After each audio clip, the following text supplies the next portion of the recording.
Hello, boys and girls, this is Adeshil, of course, and welcome back to another World of Tanks replay. This time we're in the Tier 5 T1 Heavy, obviously an American heavy tank. I would say this is probably amongst the top 5 best heavy tanks. It's not great at Tier 5 for a heavy, but it's definitely good enough to have a lot of fun in it, especially the gun. The armor in this puppy is quite okay, it's kind of mediocre. The turret itself has pretty good armor. I believe it's about 110 or 115 in the front, 83 in the sides and 83 in the back. So the best way of playing this tank is actually kind of just peeking over hills and crests, and side scraping isn't really a strong suit of this tank because it only has 83 armor in the front and 53 in the sides and the back when it comes to the whole armor. So side scraping isn't the best thing, but like I said, the gun is very good. You have 3 seconds reload time, you do 128 alpha damage and 115 penetration, meaning that you can deal well over 300 damage per 10 seconds, meaning that you can do a lot of damage quickly if you have tanks where you have a clear shot on them and where you can penetrate. It's definitely a nice tank, without a doubt, especially since it's quite accurate as well. Quite enjoyable, so to say.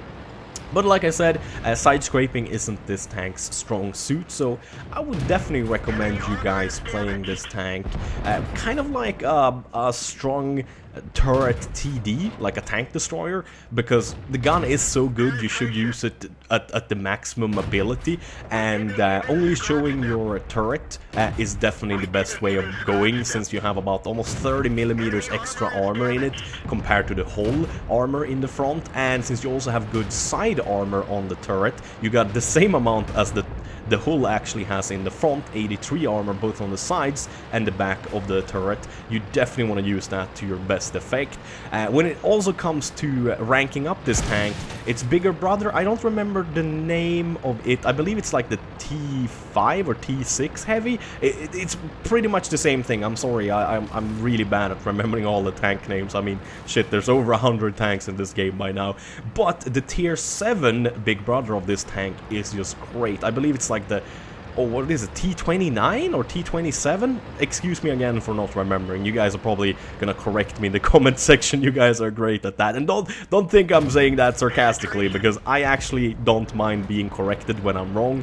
I hate, though, being corrected by people that think they're right, but they're actually wrong. So don't worry, if you know you're right, don't fear telling me you're about what you're talking about or thinking about, because hell, I love that kind of stuff. I mean, just look at the talk I had about the Archer in the Valentine video. I mean, I had no clue it went quicker backwards.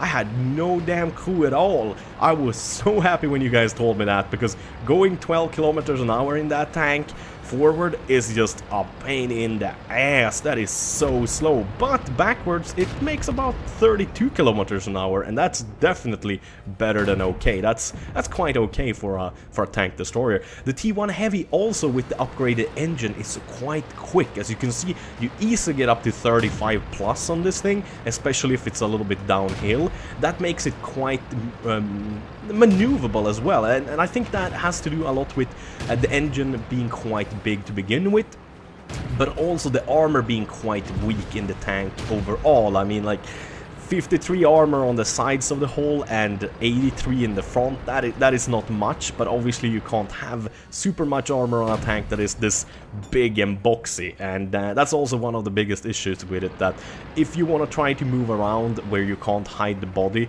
and the body is exposed, you're gonna get a lot of shots, you're gonna get a lot of damage done to you. But this match, I'm just incredibly lucky. I mean, the enemy just misses, and there, if the Herzer wouldn't have used HE there, he probably would have done like 300 damage to me in that shot. Instead, he just did like barely 100. So definitely getting lucky. We're up to 1825 damage and 4 kills. Quite happy about that. We might actually have done a little bit more damage. I'm not quite sure, because I think I took 1 or 2 shots on tanks that weren't spotted. And there we go, we pick up the last kill. So 5 kills, not too bad, me likey. So we got ourselves a high caliber, we got ourselves a bruiser, we got ourselves fire for effect, also master gunner, fighter, and master a badge ace tanker, of course. 1837 damage, so we did not shoot a tank, we did not spot, and we did 215 support damage, so to say, and only 3 shots that we hit didn't penetrate, so that's not too bad. Let's look at another replay. This was a quite good one as well. Definitely, like I said, I definitely like this tank. It's not bad at all, especially with such a nice gun.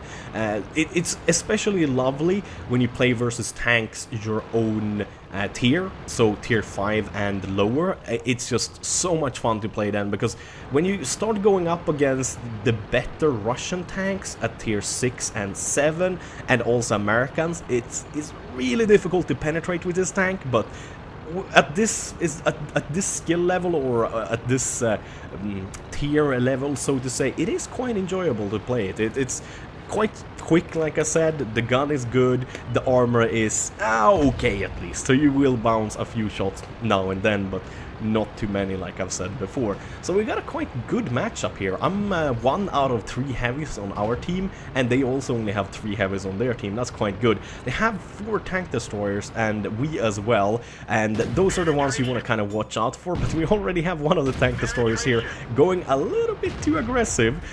They're, oh god, what is it? The M8A4, that's the one before the Hellcat, right? If I'm not quite mistaken. No, wait, it's the Archer next, or something like that, and then the Hellcat. I believe so, at least. Man, it's so long since I played the Hellcat. The Hellcat is still one of the tanks I've done the absolutely most wins with. I think I have like 79% win ratio with the Hellcat, and I have played over 200 matches with it. Did sell it though a long time ago, so I don't have it any longer. I'm right now at the... what's this? T90 tier 9. Oh no, that's not it. Oh, the Wolverine is the tier 5 one. Never mind. Man, I said the Archer. That's the British tier 5 tank destroyer. Pretty much exactly the same as the Wolverine. It's kind of borrowed from the American line, I believe. But yeah, we're pushing up here. We already got 2 kills on the Electro and the M84, and now we pick up that poor little Wolverine, and now we go for the KV1. I try to angle my armor. He is going for the front for some reason still, so I pick up another easy kill. We have 1129 damage done. I focus on the M3 Lee because I know I'm going to penetrate him, and I know that his gun is actually good enough to penetrate me. So I rather kill him first, since he has the least health, but has a gun that's just as good as the KV1, or almost, at least I would say. The M3 Lee is actually a really crappy tank, except for the gun. The gun on it is pretty much exactly just as good as the gun on the T1 Heavy, so you gotta kind of watch out for it. Having some issues penetrating the KV1 for sure. Sadly don't get the kill on that, but I don't know if I really deserved it. I only did like 200-300 damage to it, so it didn't exactly do super well. We're definitely doing good here. Our team got 11 kills, the enemy only got 4. I'm still on more than 50% of my health. I would say that's about 60+% of my health left. I go for the Cupola, of course, on the KV1 Sport. He has the Derp gun, I believe. Is that 110, or is it 105, or maybe it's even 120mm? I think that might be the 120mm howitzer actually on the KV1S, so I don't have to fear it that much. Enemy picks him up. At least we did a bunch of damage. We're up to 1940 damage. It's only 2 tanks left, and now it's just the Arty left. Oh, there's the Arty. Oh, we get the finishing kill on him, so we're up to 2000 plus damage and 5 kills. Very nice. Let's see if we did any penetrations. Yeah, maybe we didn't actually. We got a lot of nice badges though. Sharpshooter, we got Fighter, we got, of course, Mastery Ace badge. We did really well. We got twice as much damage as the second best on our team, and more than twice enough, or more than twice the amount of damage compared to the best enemy team player. So quite happy with that indeed. We got 70% win ratio with it, with 20 battles. Pretty damn good, and we're getting close to a nice little star on our gun as usual. Thank you guys for watching. Have a wonderful day. Bye bye.